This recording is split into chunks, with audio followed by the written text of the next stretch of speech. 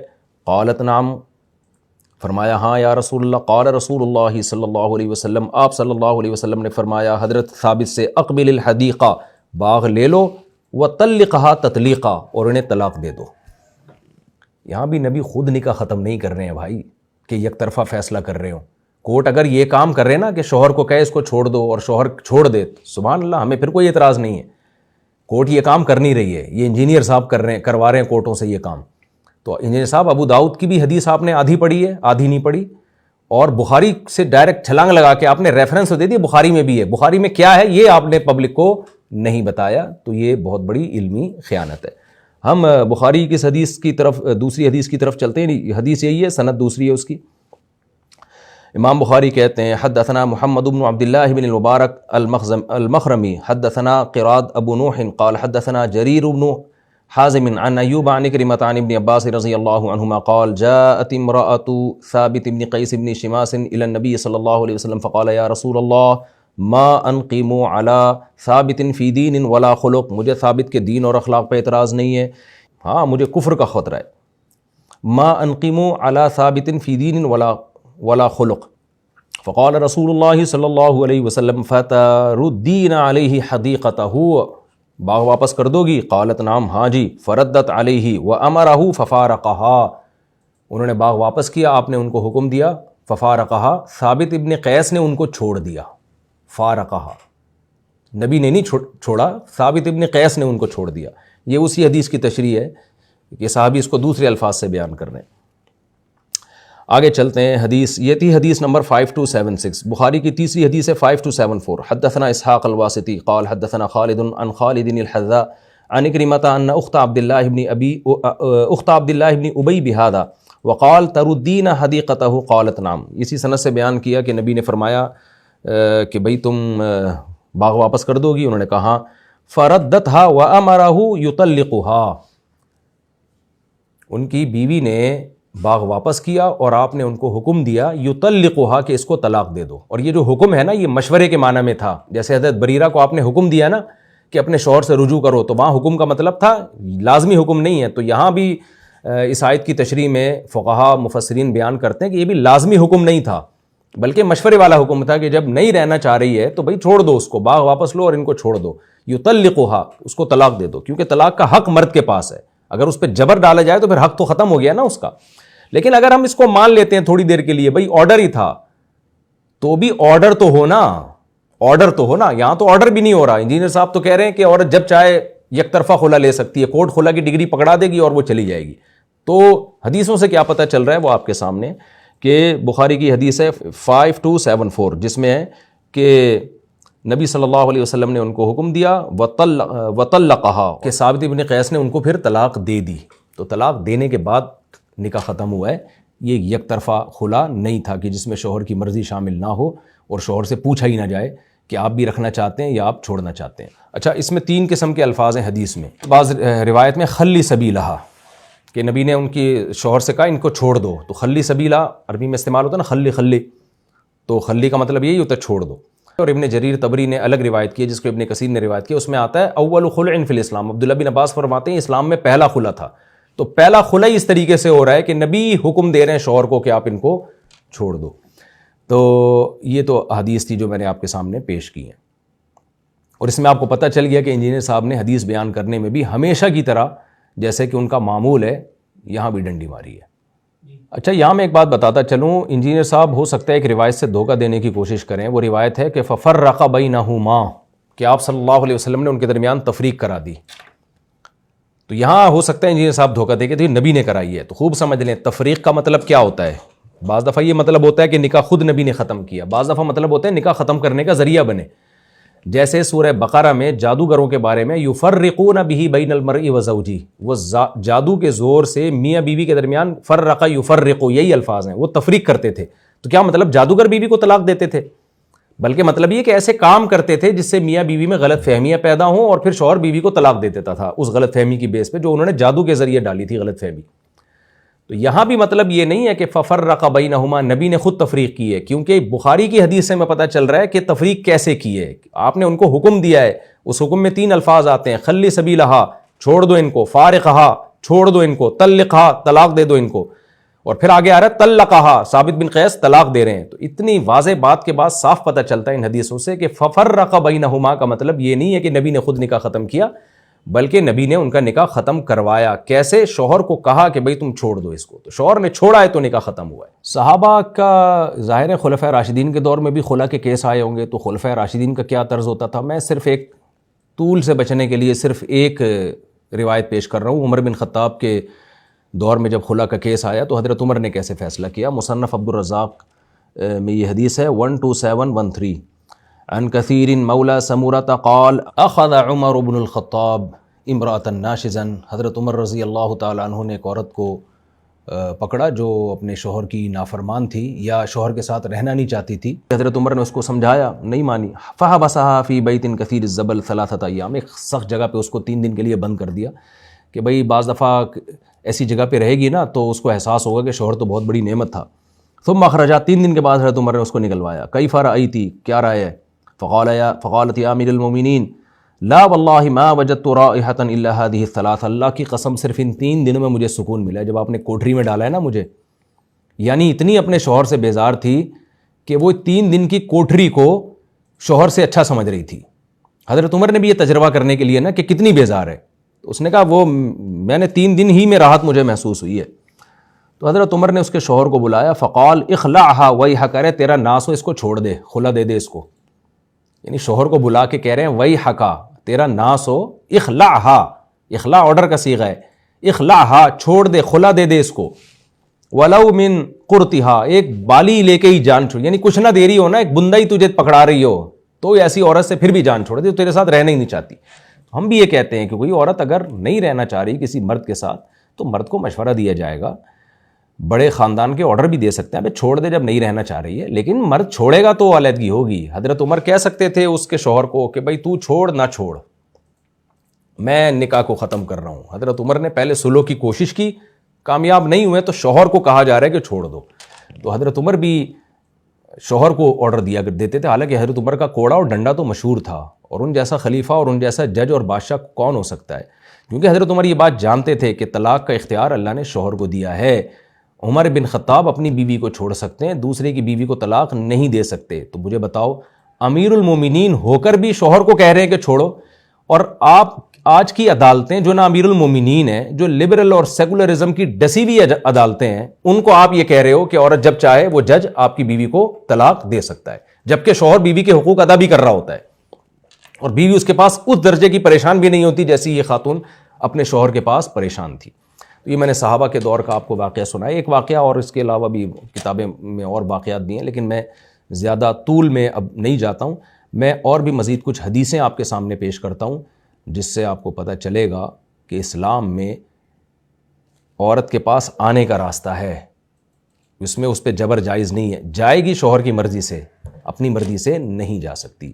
پورا واپس کرنے کی پابند نہیں ہے, اس میں سے وہ کہ یہ 500 رکھ لے بھائی, 600 اتنا عرصہ تیرے ساتھ نہیں ہوں, 600 ڈر ڈر کے زندگی گزارو.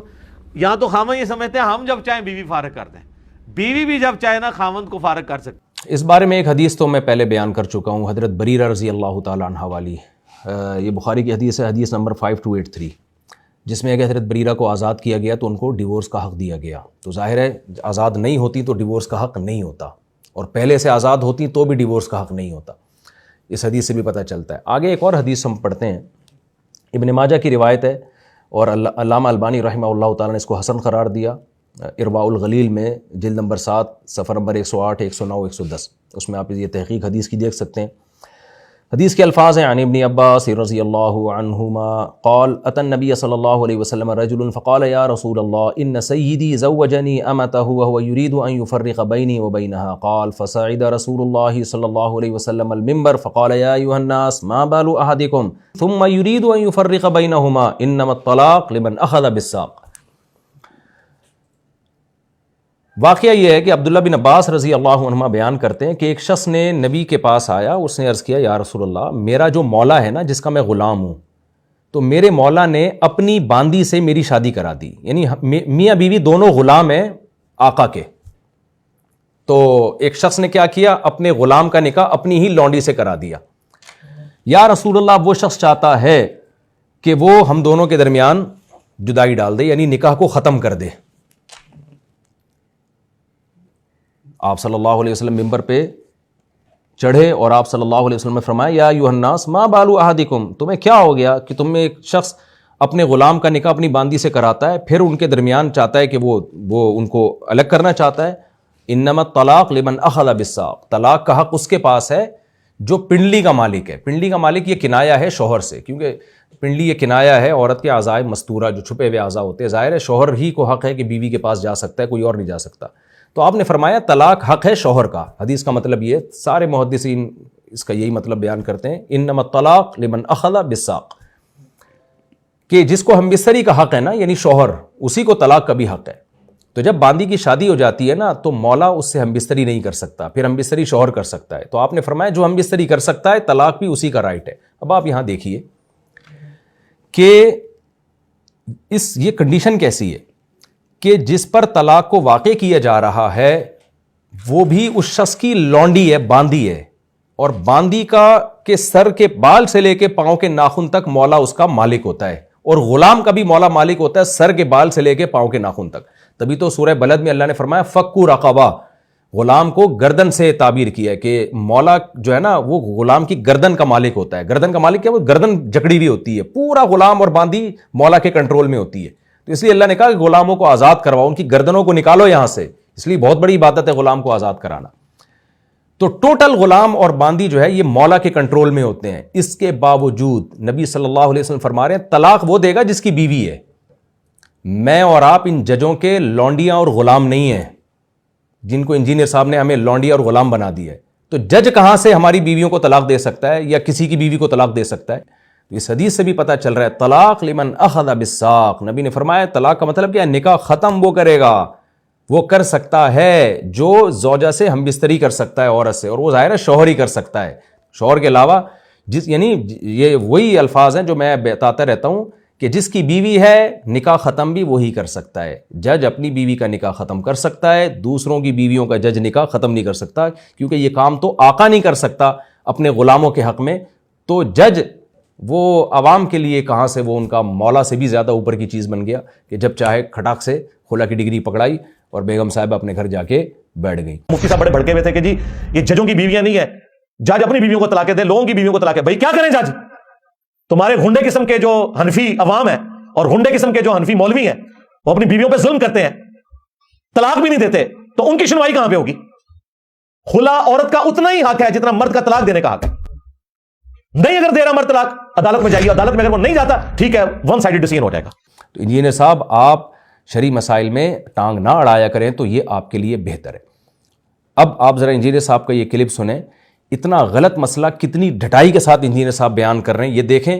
اور الزام لگا رہے ہیں حنفیہ یہ کہتے ہیں, ان کے اس کلپ پہ ٹائٹل دیکھیں کہ حنفیوں نے گھر اجاڑے, اور یہ جو آپ دیکھ لیں, خود آپ اردو پڑھنا جانتے ہیں کہ کیسے کیسے خطرناک ٹائٹل لگائے ہوئے ہیں, اور سارا الزام حنفیوں پہ ڈالا جا رہا ہے. دعوت کے نام سے یہ سب نے سبسکرائب کرنا ہے. اس طرح کے کام جو لوگ کر رہے ہیں میرے دل سے ان کے لیے دعائیں نکلتی ہیں. اب یہ وہ لوگ ہیں کہ جن کو میں نے یعنی کینلی آبزرو کیا ہے, یہ آپ نے ضرور سبسکرائب کرنا ہے. یہ جو آپ نے کہا نا کہ چاروں امام صرف حنفیہ کے نزدیک ایسا ہے, دیکھیں جس طریقے سے اللہ تعالیٰ نے مرد کو یہ اختیار دیا ہے کہ وہ اپنی بیوی کو طلاق دے کر اپنے نکاح سے نکال سکتا ہے, بالکل اس طریق کے اوپر اللہ تعالیٰ نے عورت کو بھی اختیار دیا ہے کہ وہ اپنے خاوند سے خلا لے سکتی ہے. اب اس حوالے سے فقہ حنفی والے تو بہت ایکسٹریم کے اوپر ہیں. ان کا موقف تو یہ ہے کہ جب تک خاوند طلاق نہیں دے گا خلا واقع نہیں ہوگی, اور اگر خاوند طلاق نہیں دیتا تو قاضی کو یعنی جو جج ہے اس کو کوئی اختیار نہیں تنسیخ نکاح کرنے کا. تو اس کا تو منطقی انجام فقہ حنفی کی روح سے یہی بنتا ہے کہ پھر وہ مرد اسے غلام بنا کے پوری زندگی رکھے گا. نہیں انجینئر صاحب, اس کا منطقی انجام یہ نہیں نکلے گا جو آپ بتا رہے ہیں, کیونکہ احناف اس کے قائل نہیں ہے کہ مرد ظلم بھی کر رہا ہو تو عدالت تنسیخ نکاح نہیں کر سکتی. یہ چیز آپ نے خود سے ہی احناف کے کو تھوپ دی ہے. آپ خود ہی دعوے کرتے ہیں اور پھر خود ہی وہ باتیں کرتے رہتے ہیں آپ کے احناف نے یہ غلط کیا. آپ کو نہ حنفیوں کا پتہ نہ شافیوں کا پتہ. احناف کہتے ہیں کہ اگر مرد ظلم کر رہا ہے, آپ کسی بھی مدرسے سے فتویٰ لے لیں, بنوری ٹاؤن سے, جامعۃ الرشید سے, دارالعلوم کرنگی سے, جامعہ اشرفیہ سے, جو عورت کے بیسک حقوق اگر وہ ادا نہیں کر رہا تو پھر عدالت سے عورت تنسیخ نکاح کروا سکتی ہے. عورت ثابت کرے کہ میرے اوپر یہ ظلم ہو رہا ہے, کیونکہ دنیا میں کوئی بھی دعویٰ بغیر دلیل کے مانا نہیں جاتا. عورت ثابت کر دے یہ ظلم کر رہا ہے میرے اوپر, بیسک نان نفقہ ہی نہیں دے رہا مجھے, نہ چھوڑ رہا ہے نہ مجھے میرے بیسک حقوق ادا کر رہا ہے. اگر عدالت یہ ثابت کر دیتی ہے, عورت یہ ثابت کر دیتی ہے تو ٹھیک ہے, عدالت تنسیخ نکاح کر سکتی ہے. تو لیکن جو آپ جو باتیں کر رہے ہیں نا, بلکہ آپ جو فضول باتیں کر رہے ہیں, اس کا منطقی انجام بہت خطرناک نکلتا ہے. آپ کہہ رہے ہیں کہ عورت کو یہ رائٹ ہے جب بھی جائے گی عدالت سے خلا لے لے گی. اس کا منطقی انجام پتہ کیا نکلے گا کہ بیوی اور گرل فرینڈ میں کوئی فرق نہیں رہے گا, جس کو میں شروع میں ایکسپلین کر چکا ہوں. اور یہ جو آپ کہہ رہے ہیں نا کہ حنفی ایکسٹریم لیول پہ گئے ہوئے ہیں, وہاں خلا عورت کی مرضی کے بغیر نہیں ہو سکتا, تو ایک تو ایکسٹریم لیول کا مطلب آپ نے غلط بیان کیا, یعنی آپ حنفیوں کی طرف وہ چیز منسوب کر رہے ہیں جو حنفی کہہ ہی نہیں رہے ہیں. دوسرا آپ سمجھ رہے ہیں اس میں حنفیہ تنہا ہیں. بھائی حنفی نہیں ہے, ساری امت یہی کہہ رہی ہے. امام شافعی کتاب الام میں یہ کہتے ہیں, مالکیہ کی جتنی کتابیں اٹھائیں اس میں یہی لکھا ہوا ہے کہ خلا یک طرفہ نہیں ہوگا, دو طرفہ ہوگا. حنابلہ یہی کہتے ہیں, عرب علماء یہی کہتے ہیں, سلفی علماء یہی کہتے ہیں, اہل حدیث علماء یہی کہتے ہیں. آپ کو پتہ ککھ بھی نہیں ہے, ککھ بھی نہیں ہے آپ کو پتہ. مطالعہ کرنے کی تو آپ کو توفیق ہی نہیں ملتی ہے. جس نے جو کتاب لا کے پکڑا دینا آپ اس کو پکڑ کے بیٹھ جاتے ہیں. تو ابھی چونکہ یہ کلپ بہت لمبا ہو جائے گا, ورنہ میں شافیوں کی کتابیں آپ کے سامنے رکھتا, اور اگر آپ نے انکار کیا نا اب دوبارہ تو انشاءاللہ میں وہ کتابیں رکھوں گا آپ کے سامنے, جس میں امام شافعی کیا کہہ رہے ہیں خلا کیسے ہوتا ہے, امام مالک کیا کہہ رہے ہیں خلا کیسے ہوتا ہے, امام احمد بن حنبل کیا کہہ رہے ہیں خلا کیسے ہوتا ہے. تو اس لیے آپ جو ہے نا جھوٹ بولنے سے پہلے کائنڈلی تھوڑا سا اللہ کا خوف کر لیا کریں. تو حنفیوں کے پیچھے آپ پڑے ہوئے, یہ حنفیوں کا مسئلہ نہیں ہے, یہ چاروں اماموں کا مسئلہ ہے اور صحابہ کا مسئلہ ہے. میں نے آپ کے سامنے قرآن کا مسئلہ ہے, میں نے آپ کے سامنے قرآن کی آیتیں پڑھی, اور آپ تو خلا والی آیت ہی کا ترجمہ غلط کر رہے ہو. میرا یہ کلپ بہت لمبا ہو گیا ہے, تو میں نے یہ مختصر اس لیے نہیں کرایا کہ آپ کی شرارت میں جانتا ہوں کہ آپ نا باتوں کو گھمانے کے بہت عادی ہو، تبھی تو میں جہلم گیا تھا، فیس ٹو فیس بیٹھ کے بات کروں گا آپ سے، پھر آن لائن پیشکش میں نے قبول کی. اور میرے جہلم جانے میں اور دیگر حضرات کے جانے میں فرق ہے. دیگر حضرات کو آپ نے اس طرح سے دعوت دے کے نہیں بلایا تھا جیسے مجھے بلایا. مجھے تو آپ چیلنج کرتے رہتے، آ جاؤ آ جاؤ آ جاؤ، ٹائم قیامت تک ہے. میں گیا اور آپ کو میں نے 48 گھنٹے کا ٹائم دیا. یہ ٹائم میں نے اس بات کا نہیں دیا تھا کہ آپ بیٹھ جائیں، بلکہ اس بات کا ٹائم دیا تھا کہ آپ اتوار کو جس دن آپ کی اکیڈمی کھلتی ہے اس وقت غور و فکر کر لیں آپ. اور ابھی صرف آپ پازیٹیو رسپانس دے دیں کہ ہاں میں تیار ہوں بیٹھنے کے لیے. آپ تو بالکل ہی غائب ہو گئے. میں اس وجہ سے یہ کام میں جہلم گیا تھا کہ تاکہ مجھے اتنے لمبے لمبے کلپ ریکارڈ نہ کروانے پڑے. سامنے بیٹھیں گے 2 اور 2 4 کی طرح مسئلے کو میں حل کر دوں گا. تو اب مجھے اپنا ٹائم اس میں صرف کرنا پڑ رہا ہے. اور دیگر مسائل میں بھی میں انشاءاللہ آپ پر کلپ ریکارڈ کرواؤں گا کہ جو آپ نے ان مسائل میں گڑبڑ کی ہے اور لوگ کس طرح سے کنفیوژن کا شکار ہونے. خلا کا مسئلہ چونکہ بہت اہم ہے، خاندانی نظام ہمارا تباہ و برباد ہو رہا ہے. خواتین آپ کے کلپ دیکھ دیکھ کے عدالتوں سے خلا لے رہی ہیں. پہلے یہ خواتین جو ہے نا وہ شوہروں کی دسترس سے باہر نکل چکی ہیں، بہت ساری نہیں. تو وہ آپ نے اور زیادہ ان کو آگ لگا کے سارا فیملی سسٹم بھی آپ تباہ و برباد کرنے کی طرف جا رہے ہیں. آپ بھی اور چند آپ جیسے اسکالر دوسرے بھی ہیں جو یہ کام کر رہے ہیں. اگر کسی کا خاوند مسنگ پرسن ہو چکا ہے تو یہ 90 سال والا فتویٰ بالکل ردی کی ٹوکری میں پھینکنے والا ہے. آپ دیکھیں اسی زمانے میں امام مالک ہوئے ہیں. امام مالک اور امام حنیفہ کا زمانہ ایک ہے. امام مالک نے اسی زمانے میں فتویٰ دیا تھا کہ 4 سال انتظار کرے گی. پہلی بات تو یہ کہ انجینئر صاحب آپ کے لیے تو یہ مسئلہ ہے ہی نہیں. انتظار تو ایک دن بھی نہیں کرے گی وہ. 4 سال کی کیا بات ہے؟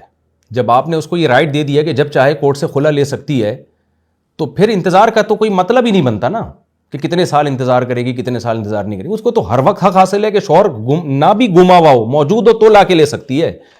تو یہ آپ ہی کی بات آپ کے بھی خلاف جا رہی ہے، خود ہی آپ کے خلاف جا رہی ہے یہ آپ کی بات. چونکہ بعض اہل حدیث علماء میں نے اور بھی سنے اپنی کانوں سے جو امام صاحب کا مذاق اڑاتے ہیں کہ شوہر گم جائے تو امام حنیفہ نے کہا جی 90 سال عورت انتظار کرے گی. جناب انجینئر صاحب میں آپ سے یہ کہوں گا کہ امام حنیفہ کا جو اصل موقف ہے نا وہ یہ ہے کہ عورت کا شوہر اگر گم جائے تو عورت ساری زندگی انتظار کرے گی. 90 سال تو ایک مثال کے طور پر بیان کر دیا ہے.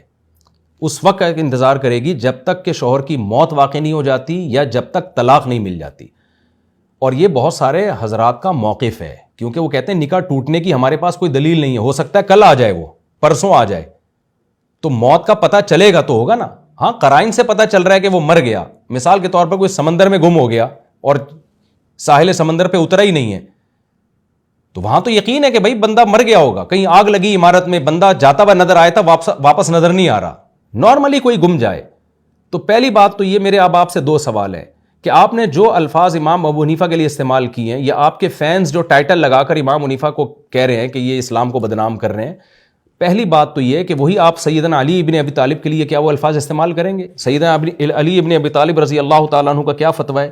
مصنف عبد الرزاق اس میں آتا ہے کہ عن الحکم ان علی قال امرأۃ ابتلیت فلتصبر حتی یاتیہا موت او طلاق، کہ حضرت علی رضی اللہ تعالیٰ عنہ اس عورت کے بارے میں جس کا شوہر گم جائے فرماتے ہیں کہ ایسی عورت ہے جس کو آزمائش میں ڈال دیا، یعنی اللہ کی طرف سے وہ آزمائش میں، فلتصبر وہ صبر کرے یہاں تک کہ شوہر کی موت یا طلاق کی خبر آ جائے. تو کیا سیدنا علی اسلام کو بدنام کر رہے ہیں؟ امام ابو حنیفہ رحمۃ اللہ علیہ نے اپنے زمانے میں ایسا عجیب و غریب فتویٰ دیا کہ وہ آج تک حنفیوں کے گھاٹے میں فٹ ہے، کسی کو منہ دکھانے کے قابل نہیں ہے. وہ کہتے ہیں 90 سال انتظار کرے گی.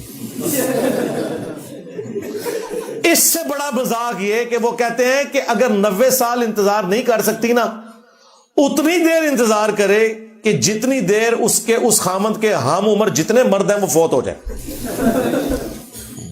یعنی نہ ہی سمجھو. ٹھیک ہے، اس مسئلے میں صحابہ میں اختلاف تھا. حضرت عمر کے پاس جب یہ کیس آیا تو حضرت عمر نے عورت کو حکم دیا 4 سال انتظار کرو. پھر کچھ وقت کے بعد پتہ چلا جی وہ شوہر آ گیا واپس، تو پھر یہ مسئلہ حضرت علی رضی اللہ تعالیٰ عنہ کے پاس بھی گیا، حضرت عثمان کے پاس بھی گیا یہ مسئلہ. حضرت عمر رضی اللہ تعالیٰ عنہ نے پھر اس کے پہلے شوہر کو یہ آپشن دیا کہ بھائی یا تو چاہو تو ہم یہ بیوی تمہیں دے دیتے ہیں کیونکہ تمہاری بیوی ہے یہ. اس سے پتہ چلتا ہے کہ حضرت عمر نے بھی نکاح پرانے والے نکاح کو ویلڈ مانا ہے گمشدہ ہونے کے باوجود بھی. اور پھر ان کو یہ کہا کہ چاہو تو تم مہر واپس لے لو اور اس کو چھوڑ دو. تو انہوں نے کہا مہر واپس دے دو، میں اس کو چھوڑتا ہوں. تو اس سے تو آپ کے موقف کی تائید ہو رہی ہے کہ پرانا نکاح باقی ہے، گمنے سے وہ نکاح ختم نہیں ہوا. تو انجینئر صاحب نہ آپ کو امام حنیفہ کا پتہ، نہ حضرت علی کا پتہ، نہ صحابہ کا پتہ. تو کائنڈلی ذرا آپ آئندہ خیال رکھیے گا. یہ اب آپ کو پتہ چلا مفتی صاحب چیخ رہے ہیں یہ ججوں کی بیویاں نہیں ہیں، کیونکہ ان کے بابا جان جو ہیں، ٹھیک ہے، یعنی کہ امام حنیفہ روحانی بابا جان، وہ یہ فتویٰ دے گئے ہوئے ہیں. اب انہوں نے اپنے بابے کا فتویٰ تو لال کرنا ہے. وہ فتویٰ اسی صورت میں لال ہوگا کہ جب وہ یہ مانے کہ تنسیخ نکاح نہیں ہو سکتا، خلا نہیں ہو سکتا. ساتھ یہ بھی بتائیں تاکہ ان کے بابوں کے فتووں کا مذاق اڑے. لیکن میں سمجھتا ہوں امام مالک کا فتویٰ بھی اس دور کے لیے ویلڈ نہیں ہے. جس دور کے اندر ہمارے پاس پاسپورٹس کا ریکارڈ موجود ہے، ڈی این اے ٹیسٹ ہو جاتا ہے، دنیا میں چھوٹے سے چھوٹے واقعے کی خبر، کوئی افریقہ کے کسی جنگل میں تو نہیں چلا گیا، یا برمودا ٹرائنگل میں تو نہیں وہ چلا گیا کوئی آپ دوست میں بیٹھ کے کہ جی آپ کو پتہ ہی نہیں چل رہا، کہیں نہ کہیں تو گیا ہے، غائب ہوا ہوا ہے، تو پتہ چل جائے گا. اس لیے آج کے دور میں تو بھائی 4 مہینے بھی کافی ہیں. جی آپ کہہ رہے ہیں کہ اس زمانے میں نہ امام حنیفہ کا 90 سال والا ویلڈ ہے اور نہ امام مالک کا 4 سال والا، اور محترم اس کی ریزن یہ بیان کر رہے ہیں کہ اس زمانے میں تو پاسپورٹ اور ڈی این اے سے بندہ پتہ چل جاتا ہے کہاں ہے. میں جب ان کے کلپ سنتا ہوں نا تو سوچتا ہوں کہ یار یہ بندہ کوئی دماغی بیماری تو نہیں ہے اس بندے کے ساتھ، کوئی ڈپریشن کا مریض ہے یا انزائٹی کا پیشنٹ ہے. جس زمانے میں جب بندے کا پتہ چلانا ممکن ہو تو وہ مفقود ہے ہی نہیں، وہ گمشدہ ہے ہی نہیں. امام ابو حنیفہ یا امام مالک کا فتویٰ اس کے بارے میں ہے جس کا پتہ چلنا ممکن ہی نہ ہو. تمام ذرائع سے جب ناممکن ہو گیا اس کا پتہ چلانا، اس کے بعد امام حنیفہ کہتے ہیں کہ وہ عورت موت تک انتظار کرے گی شوہر کی، جب یقین ہو جائے. اور موت کا ظاہر ہے نہیں پتہ چلتا، جیسے کہ حضرت علی رضی اللہ تعالیٰ عنہ کا قول میں نے آپ کے سامنے پیش کیا. اور حضرت عمر نے 4 سال بعد اس کا اگر نکاح ختم کیا، اور بعد میں جب وہ بندہ آیا حضرت عمر کے پاس تو پہلے والے کو یہ آپشن دیا گیا ہے کہ چاہو تو تمہاری بیوی تمہارے حوالے کر دیں، چاہو تو مہر دو اور اس کو چھوڑ دو تم. جہاں بات پاسپورٹ کی آتی ہے، ڈی این اے کی آتی ہے، تو اس کا مطلب گمشدہ ہے ہی نہیں بھائی، اس کو تو پتہ چلانا ممکن ہے. تو جب تک پتہ چلانا ممکن ہے تو اس وقت تک تو وہ گمشدہ میں شمار ہی نہیں ہوگا، یعنی وہ گمشدہ جس پر یہ شریعت کا حکم لاگو ہوتا ہے. تو خود ہی بیٹھ کے باتیں بناتے رہو، خود ہی پھینکتے رہو، پتہ نہیں کیا کیا پھینکتا رہتا ہے یہ. اچھا، حنفی کئی علماء ہیں جنہوں نے امام حنیفہ کے فتوے سے بغاوت کی ہے. الازہر یونیورسٹی جو مصر والے ہیں، حنفی علماء، انہوں نے کہا کہ ہم امام صاحب کے فتوے کو نہیں مانتے. اب فتویٰ پاکستان میں بھی ہمارے جو استاد غلام سو سعیدی صاحب تھے، بریلوی عالم، فوت ہو گئے رحمہ اللہ تعالی، مفتی منیف صاحب کے مدرسے میں شیخ الحدیث تھے. انہوں نے باقاعدہ شرح صحیح مسلم میں تفصیلی علماء کے اقوال لکھے ہیں کہ بعد میں فقہ حنفی کا فتویٰ یہی ہے کہ امام حنیفہ کا فتویٰ غلط تھا، امام مالک کا فتویٰ درست ہے. دوسری بات یہ جو آپ نے کہا نا کہ جامع ازہر نے امام ابو حنیفہ کے قول پہ فتویٰ نہیں دیا، اور ایک کلپ میں محترم نے یہ بھی کہا ہے کہ مفتی تقی عثمانی صاحب نے بھی جامع ازہر کے فتوے کو فالو کیا ہے. یہ بھی آپ کی نالج میں کمی ہے. مولانا اشرف علی تھانوی رحمۃ اللہ علیہ نے ہندوستان میں جب بہت سے لوگ لاپتہ ہو گئے تھے بلوا میں، تو انہوں نے علماء کی میٹنگ کی تھی حیلہ ناجزہ میں. یہ پوری کارگزاری آپ کتاب میں پڑھ لیں. انہوں نے کہا تھا کہ عورتوں کی ضرورت ہے جس کی بیس پہ ہمیں فقہ حنفی کو چھوڑ دینا چاہیے اور فقہ مالکیہ پہ فتویٰ دینا چاہیے. تو یہ علماء احناف براڈ مائنڈڈ بن کے انہوں نے یہ کام کیا ہے. تو اس سے بھی ثابت ہوتا ہے کہ آپ جو احناف پہ الزام لگاتے ہو نا، اندھے مقلد ہیں یا تقلید جامد ہے، تو آپ کو تو اس پہ تعریف کرنی چاہیے. آپ اس پہ بھی مذاق اڑا رہے ہو، آپ اس پہ بھی باتیں گھما رہے ہو آپ. تو علماء نے امام ابو حنیفہ کے قول کو اس لیے نہیں چھوڑا کہ اس قول کی کوئی دلیل نہیں تھی. دلیل تو امام صاحب کی بڑی مضبوط ہے. وہ کہتے ہیں کیا دلیل ہے آپ کے پاس؟ جب تک ہمیں، کیونکہ ہمیں شریعت میں قرآن و سنت میں جو مثال ملتی ہے وہ یہی ہے کہ شوہر مر جائے یا طلاق دے دے، پھر عورت کہیں اور نکاح کر سکتی ہے. اس کے علاوہ آپ بتاؤ قرآن کی کون سی آیت ہے، کون سی حدیث ہے جس سے پتہ چلتا ہے کہ گم جائے تو طلاق دی جا سکتی ہے اس کو؟ آپ کے پاس کیا دلیل ہے؟ اس کے باوجود احناف نے کیا کیا، ہندوستان میں جب دیکھا کہ بہت ساری عورتوں کے ساتھ یہ مسئلہ ہو رہا ہے، تو ہم چونکہ چاروں اماموں کو برحق سمجھتے ہیں، آپ نہیں سمجھتے، آپ اپنے علاوہ کسی کو ٹھیک نہیں سمجھتے، تو ہم چونکہ چاروں اماموں کو برحق سمجھتے ہیں، تو اس لیے ضرورت شدیدہ کے موقع پر ہمارا تو یہ پہلے سے موقف ہے، فقہ حنفی کی کتابوں میں لکھا ہوا ہے کہ اگر علماء کی ایک جماعت خروج عن المذہب کا فتویٰ دے دے ضرورت شدیدہ کی بیس پہ، تو یہ جائز ہے، کیونکہ چاروں امام برحق ہیں. تو ہم نے تو کیا کیا، امام مالک کے قول پہ فتویٰ دے دیا کہ بھائی بالکل ہی نا امیدی ہو جائے تو عدالت کو کم از کم 4 سال موقع دیا جائے گا. اور 4 سال بھی جب موقع دیا جائے گا کہ جب 4 سال تک تحقیق کے بعد پتہ چلے کہ یہ اس کے ملنے کے چانسز نہیں ہیں.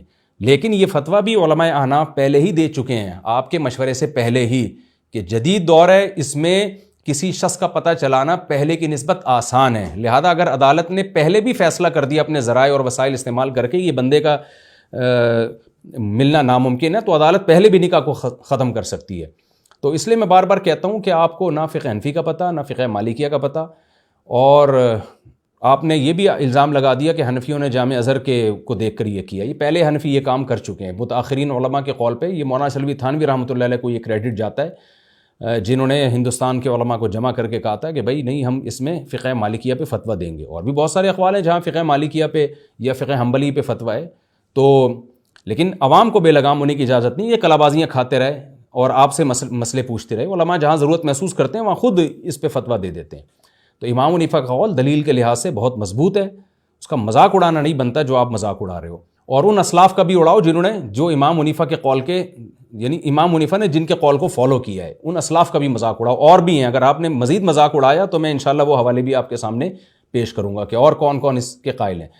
یہ میں نے تفصیل سے ایک ویڈیو ریکارڈ کروائی ہے، اس طرح سے میں انجینئر صاحب پہ پہلی دفعہ ری ایکٹ کر رہا ہوں، اور اگر میں پہلے یہ کام کر لیتا تو یہاں تک نوبت نہ آتی، لیکن ہم وارننگ دیتے رہے، مہلت دیتے رہے کہ انجینئر صاحب سدھر جائیں۔ آپ کے پاس علم نہیں ہے، آپ پراپر عالم نہیں ہیں، آپ نے ادھر ادھر کچھ کتابیں پڑھ کے کچھ ادھوری معلومات لے لی ہیں، نیم حکیم خطرہ جان والا حساب ہو گیا ہے آپ کا۔ تو میں لوگوں سے یہ اپیل کرتا ہوں کہ نبی صلی اللہ علیہ وسلم کی صحیح حدیث ہے بخاری اور مسلم کی، ان اللہ لا يقبض العلم انتزاعا من صدور العلماء، اللہ تعالیٰ علم علماء کے سینوں سے نہیں اٹھائیں گے، ولکن يقبض بقبض العلماء، اللہ علماء ہی کو اٹھا لیں گے۔ پھر آپ صلی اللہ علیہ وسلم نے فرمایا فَإِذَا لَمْ يَبْقَ عَالِمٌ اتَّخَذَ النَّاسُ جُهَّالًا رُؤُوسًا، جب علماء ختم ہو جائیں گے نا، لوگ جاہلوں کو اپنا سردار بنا لیں گے۔ فَأَفْتَوْا بِغَيْرِ عِلْمٍ، ان کے پاس علم نہیں ہوگا، یعنی پراپر علم جسے کہتے ہیں وہ نہیں ہوگا، وہ بغیر علم کے فتویٰ دیں گے۔ فَضَلُّوا وَأَضَلُّوا، خود بھی گمراہ ہوں گے اور لوگوں کو بھی گمراہ کریں گے۔ اور آخری بات، نکاح نامے میں یہ لکھا ہوا ہوتا ہے کہ کیا مرد نے عورت کو طلاق کا حق دے دیا ہے؟ انجینئر صاحب، میرا بس آپ سے سچی مچی کا آخری سوال، اور اس ٹاپک کو میں ختم کر رہا ہوں، یہ لکھنے کی نکاح نامے میں ضرورت کیا تھی؟ جب آپ کے فتوے کے مطابق تو شادی ہوئی اور اگلے دن وہ کورٹ سے جا کے خلا خود بخود لے سکتی ہے شوہر کی مرضی کے بغیر بھی، تو نکاح نامے میں یہ تکلف کی کیا ضرورت ہے کہ شوہر نے عورت کو طلاق کا حق دیا ہے یا نہیں دیا؟ وما علینا الا البلاغ۔